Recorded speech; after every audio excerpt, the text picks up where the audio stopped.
Caroli. I've had several students write to ask me to do a tutorial about vibrato, and it's certainly something I spend a lot of time talking about and teaching.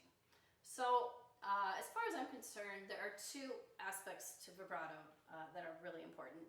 One is the control and creation of vibrato, and the other one is the application and use of vibrato. So let me start with the control. So if you think about vibrato, you can think about the speed and you can think about the amplitude.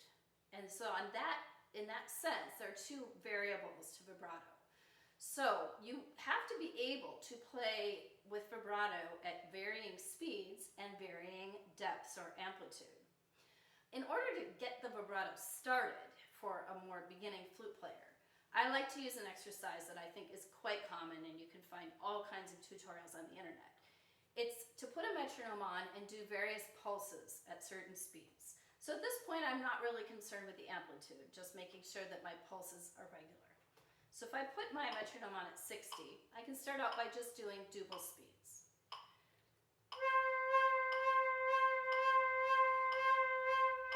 And I'm exaggerating quite a bit. This is something probably most flute players can do relatively easily. You can do this in all octaves and at all dynamics. For example,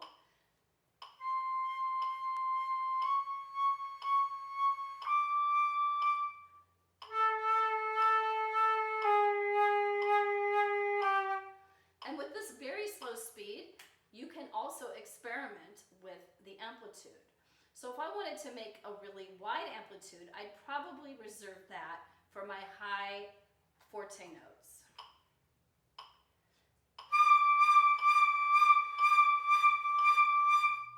If I wanted to play softer, I might make the amplitude narrower.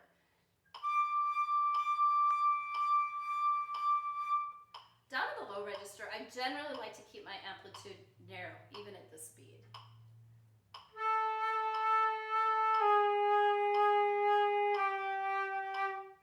So we're already getting into the application of vibrato. The next thing would be to play triplets at the same metronome speed.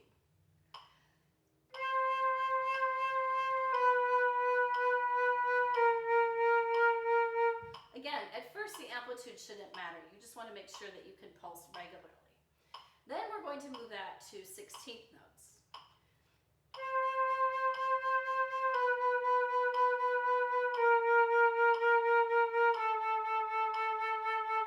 Now at this point, I'm still really forcing, that's a bad word, I'm really maintaining a strict control over the speed of the vibrato. For those of you who naturally vibrate, you might feel that you're a little bit in conflict as you're imposing the wide amplitude at that speed. But that's okay. The whole point here is to give you the confidence that you have the control over the speed of the vibrato. The last step would be to create pulses of 5 per the 60 metronome marking.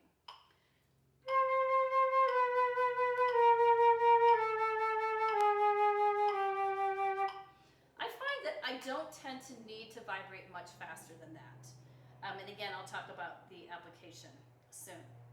So I think vibrato is somewhat of a mysterious thing, and of course, if we were string players, we would get to have a perfect view of what we're doing to create the vibrato.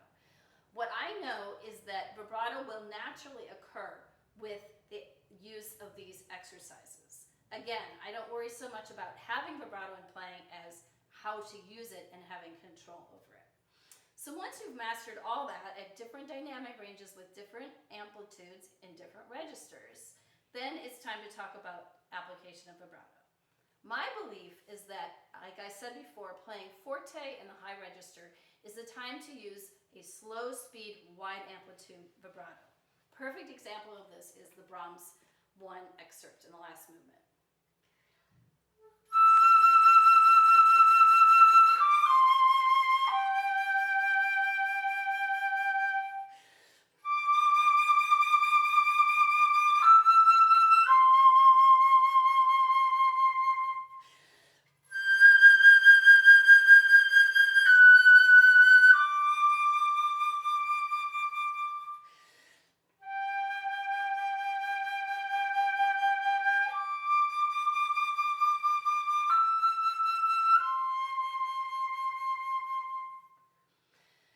if I were to measure that, it would probably be slower than 16th notes at 60.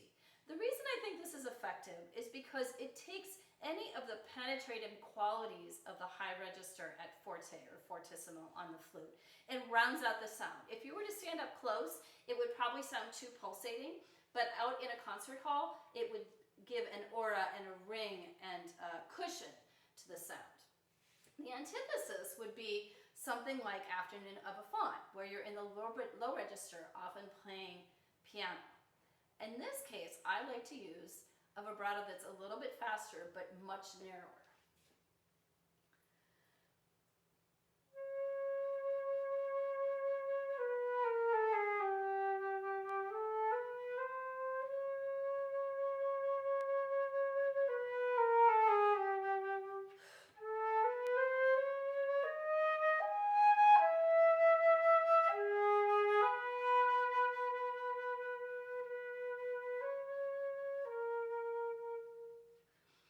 So the other thing that I think you could notice there are two things. When I have moving notes, I am not vibrating. I find the vibrato really competes with the faster moving notes and distorts the legato in the sound. The other thing is that when I have a note where I'm trying to make a taper or long diminuendo, I try to narrow the amplitude of the vibrato as I make the diminuendo. A really good example of this is the second movement of Mozart's G major concerto.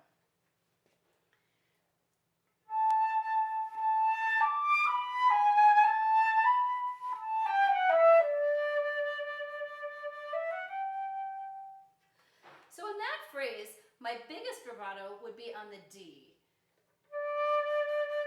And my least amount of vibrato would be on the moving notes and also on the last G.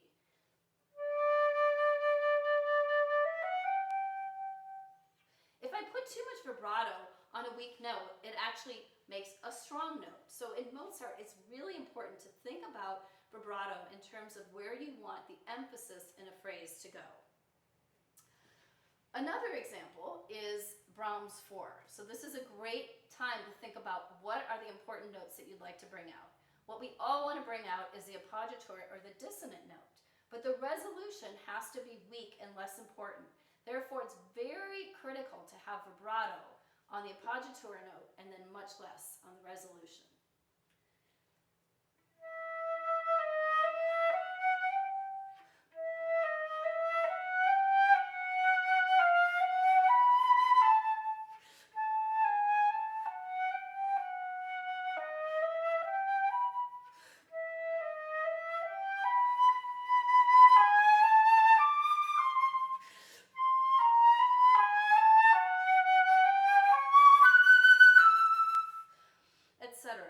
Another thing there, I don't use vibrato on the 5-note pickups because again I feel that it interferes with the legato.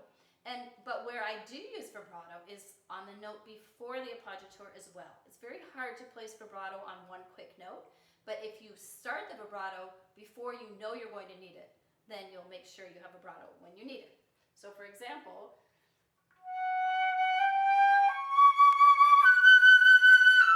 I make sure that the C sharp has vibrato so that the F sharp rings with the vibrato already going. So I hope that's helpful and helps you work on your vibrato and gets you to think a lot about how you plan to use vibrato in your playing. Thank you so much for watching, and please contact me if you have any questions or requests.